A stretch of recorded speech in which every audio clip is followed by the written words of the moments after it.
Praise the lord. ప్రతిరోజు పరిశుద్ధాత్మతో కలిసి నడవండి అనే కార్యక్రమం ద్వారా మీ అందరికీ కూడా మా ప్రేమపూర్వకమైనటువంటి శుభములు తెలియపరుస్తుంటున్నాను.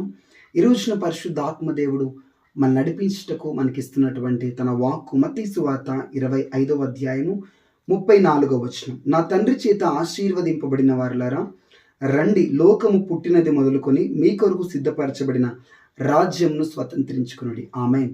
పరలోక రాజ్యము మన కొరకు సిద్ధపరచబడింది. నీ కొరకు, నీ కుటుంబం కొరకు పరలోకం సిద్ధపరచబడింది. దేవుడు నరకమును మన కొరకు సిద్ధపరచలేదు.